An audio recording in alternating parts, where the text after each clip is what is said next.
TNPSC group 4 எக்ஸாமில் பிழை நீக்கி எழுதுதல்ங்கிற டாப்பிக்லேருந்து ஒரு 3 to 4 கொஸ்டின் கேட்பாங்க. ஸோ இது ரிலேட்டடாக 2003 எடிஷன் புக்கில் ஒரு 18 எடுத்துக்காட்டு இருக்குது. ஸோ இந்த வீடியோவில் ஒரு 9 எடுத்துக்காட்டு பார்க்கலாம். அடுத்த வீடியோவில் வந்து ஒரு 9 எடுத்துக்காட்டு பார்க்கலாம். பாருங்கள், தங்கை வருகிறதுன்னு சொல்லி கொடுத்துருக்காங்க. தங்கைங்கிறது உயர்திணை பெண்பால் குறிக்கும் சொல்லு.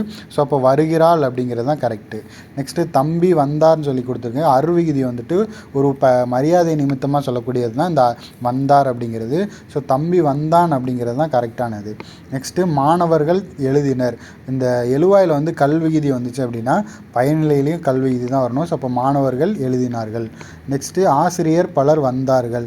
ஸோ இந்த எழுவாயில் அருவிகுதி வந்துச்சு அப்படின்னா பயனிலையிலையும் அருவிகுதி தான் வரணும். ஸோ அப்போ ஆசிரியர் பலர் வந்தனருங்கிறது தான் கரெக்டு. நெக்ஸ்ட்டு மங்கையர்க்கரசியார் பேசினாள் அப்படின்னு சொல்லி கொடுத்துருக்காங்க.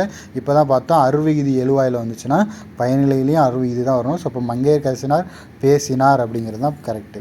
நெக்ஸ்ட்டு என் எழுதுகோள் இது அல்லன்னு சொல்லி கொடுத்துருக்காங்க. எழுதுகோள் அப்படிங்கிறது ஒருமை.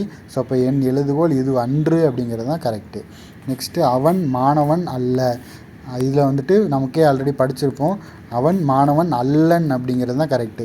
தன்மை குறிக்கிறதுனால அல்லன் அப்படிங்கிறது தான் கரெக்டு. நெக்ஸ்ட்டு உடைகள் கிழிந்து விட்டதுன்னு சொல்லி கொடுத்துருக்காங்க. உடைகள் அப்படிங்கிறது பன்மை. ஸோ இப்போ உடைகள் கிழிந்து விட்டன அப்படிங்கிறது தான் கரெக்டு. நெக்ஸ்ட்டு செலியன் இன்று ஒரு புதிய நூல் ஒன்று வாங்கினான். ஸோ இது ரீட் பண்ணும்போதே நமக்கே தெரியுது ஏதோ தப்பு இருக்குது அப்படின்னு.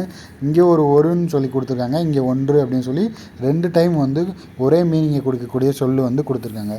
ஸோ இப்போ செலியன் இன்று புதிய நூல் ஒன்று வாங்கினான் அப்படின்னு ஒரே ஒரு டைம் மட்டும்தான் யூஸ் பண்ணணும். அடுத்த வீடியோவில் மற்ற 9 எடுத்துக்காட்டுகளும் பார்க்கலாம். நன்றி, வணக்கம்.